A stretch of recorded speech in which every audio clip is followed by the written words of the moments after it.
La deuda de México aumenta 2.2 billones de pesos en el 2024.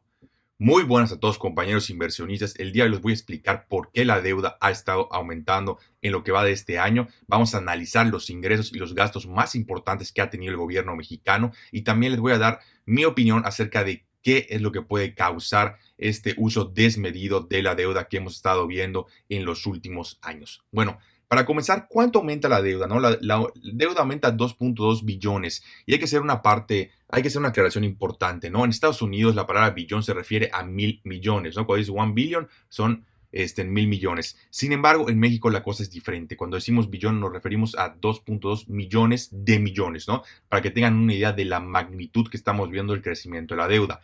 Ahora, si lo vemos porcentualmente con respecto a diciembre de 2023, porque esos son los datos hasta noviembre del 2024, estamos hablando de que en lo que va del año, es decir, los 11 meses, ha aumentado un 15.2%, lo cual es un crecimiento bastante agresivo, ¿no? Sobre todo considerando que la economía ha crecido un 3, un 2-3%, si le ponen la inflación de un 4, estamos hablando de un crecimiento del 6%, contando con la inflación 6-7%, ¿no? Entonces la deuda está creciendo todavía más aceleradamente.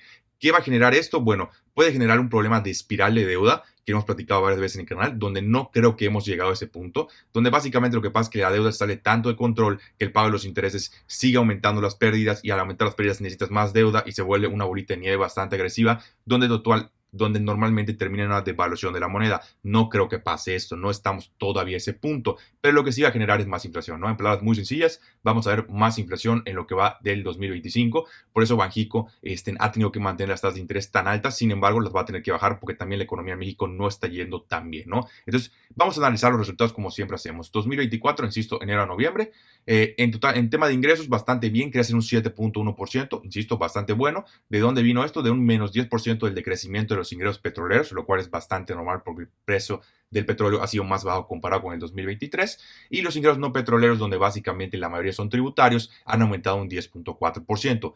Y esto es bastante importante, lo hemos platicado en el canal. Una de las cosas que ha hecho bien el gobierno es el tema de cobrar los impuestos que a lo mejor empresas, personas no estaban pagando, ¿no? Porque no hemos visto un aumento significativo de impuestos, simplemente y sencillamente han utilizado más herramientas para evitar pues que exista la defraudación en el tema de impuestos, ¿no? Entonces está ahí bastante bien. En tema de ingresos, un crecimiento del 7%, bastante bueno, no hay mucho que decir, hasta aquí estamos bien. El problema viene en los gastos han crecido en estos 11 meses un 11.4%, ¿no? Lo cual es un crecimiento muy importante, sobre todo porque es un crecimiento mayor al de los ingresos, ¿no? En palabras sencillas, si tú tienes una empresa que nos está vendiendo 50 pesos y vamos a suponer que está gastando esos mismos 50, que tiene 0 pesos de utilidades, ¿qué es lo que pasaría en el siguiente año? Bueno, mis ingresos suben a 60, pero mis gastos suben a 70, ¿no? Entonces las pérdidas cada vez son mayores.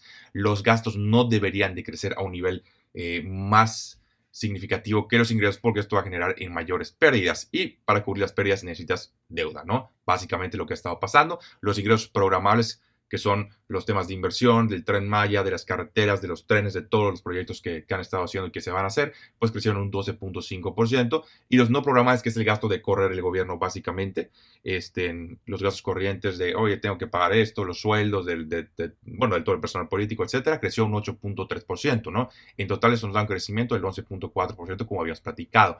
El tema aquí es muy sencillo, los gastos no programables no deberían de estar creciendo tanto. Los programables puedes decir, bueno, es que es como una inversión, entonces puede ayudar al país. Bueno, eso te lo puedo entender, pero el gasto no programable no es ninguna inversión, simplemente la mayoría son sueldos de políticos, entre otras cosas, ¿no? Entonces, aguas allá, y esto genera que el balance presupuestario, o si lo quieren ver así en temas más de empresa, la pérdida neta haya aumentado un 45.7%. Señores, están viendo bien este número, es un crecimiento de 1.5 veces prácticamente, ¿no? Cuando teníamos un déficit en el 2023, en los primeros 11 meses de 800,000 millones de pesos, pues ahorita ya rebasamos por fin, tenemos 1.1 millones de pesos, ¿no? De déficit, que es una brutalidad, señores, una brutalidad. Sobre todo porque está creciendo de manera importante comparado con el año pasado, ¿no? Crecer tu déficit 1.5 veces año con año es algo bastante alarmante. Obviamente esto generó, como hemos dicho, que la deuda tenga que aumentar en 2.2 millones de pesos o 2.2 billones de pesos, ¿no?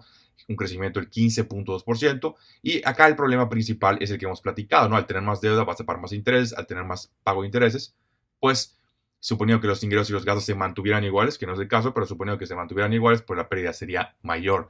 Ahora, ¿qué podemos esperar para el 2025? 2025 va a ser un año crucial porque va a ser el primer año de la presidenta actual y eso nos va a dar una mejor visión de cuáles son los planes o qué podemos esperar en los próximos años. Ahora, el tema del presupuesto que ya pasó y lo analizamos en el canal, vimos que parecía un presupuesto bastante bueno en el sentido de que están tratando de por fin controlar los gastos. Ahora, si lo hacen o no, va a ser una realidad que vamos a ver hasta que tengamos los datos, pero el presupuesto pinta bastante bien, suponiendo que los gastos se mantengan o no aumenten en tanta medida y los ingresos puedan seguir manteniendo. Obviamente, hablando de que no hay ninguna recesión económica, ni mucho menos, porque eso sí pudiese poner en peligro a la economía mexicana. Hay que recordar que en los últimos meses la economía mexicana ha estado bastante baja, debido principalmente a las tasas de interés que han estado altísimas, llegaron a estar a máximos históricos en 11.25 y a partir de este año por fin Banxico ha tomado o ha podido darse el lujo de poder bajar estas tasas. Básicamente tomando la última decisión en diciembre 19, donde reducen las tasas a un 10%. Podemos esperar en el próximo año que la tendencia siga la misma y acabar el año al menos con un nivel de tasas de interés del 8%. Esto va a ayudar de manera importante a que el pago de interés del gobierno mexicano en la nueva deuda no sea tan elevado, ¿no? Entonces esto va a ayudar a quitar presión.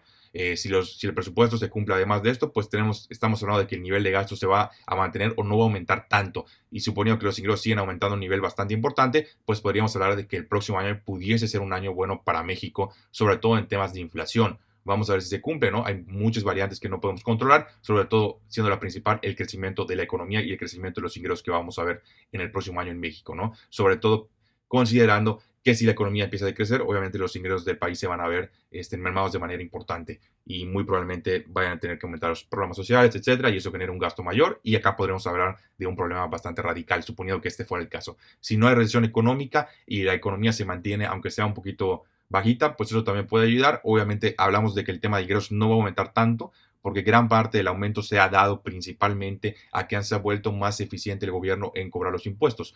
Y esto tiene un límite, ¿no? Es un límite que no puede seguir mejorando de manera significativa. Cada vez va a ser menor el aumento. Entonces esto va a poner también presión en el tema del crecimiento de los ingresos. No esperamos que haya un crecimiento tan importante como vimos en el 2024. Por eso digo que el tema más importante y crucial va a ser que se cumpla el presupuesto y que los gastos por fin empiecen, digo, no a bajar porque no va a suceder, pero al menos no subir tanto, a tanto ritmo como un 11% que hemos estado viendo. En temas de tasa de interés, como les dije, podemos esperar un cierre en el 8%, si no es que un poquito menos. Esto va a poner presión a todas las SOFIPOS y de hecho ya lo empezamos a ver. Nu está bajando tasas, Clara está bajando tasas, Story está bajando tasas. Todas las SOFIPOS van a empezar a bajar tasas. Uno, porque la competencia que han llevado no, simplemente no la pueden seguir por siempre, básicamente. Y dos, el punto más importante, la presión que estamos viendo a la baja de tasas de interés de Banxico, que es la tasa interbancaria de referencia, y obviamente eso va a poner presión y no se van a poner el lujo de prestar a tasas tan elevadas, ¿no? Entonces esto va a generar que las SOFIPOS vuelvan a un rendimiento más realista, muy probablemente más alineado a lo que hagan los CETES, ¿no? Que los CETES están completamente alineados a lo que haga Banxico. Entonces podemos esperar que 2025 va a ser un año donde vamos a ver tasas o rendimientos en este tipo de inversiones entre un 8, 9%, 10%, si las cosas van bastante bien, ¿no? Sé que hay empresas como Nu que todavía tienen tasas todavía un poquito más elevadas, pero eso es sencillamente porque lo están considerando como un costo de adquisición del cliente y no lo van a poder seguir manteniendo de manera importante, ¿no? Entonces podemos hablar de que van a seguir bajando sus tasas y muy probablemente en 2026, si la tendencia sigue, todavía más, ¿no? Entonces, los que aprovecharon esto, qué bueno, porque ya no lo vamos a volver a ver, al menos en el corto plazo. Tema de inflación, podemos esperar algo bastante similar. La inflación, suponiendo que los números se mantienen, va a seguir estando fuerte en un 4 o 5%, pero no debería de subir, al menos de que haya algún conflicto geopolítico o alguna crisis económica que merme de manera significativa los recursos del gobierno y se vean obligados a imprimir más y más dinero. Pero bueno, esto por el video de hoy, el primer video del 2025. Estamos pendientes y nos vemos en el próximo.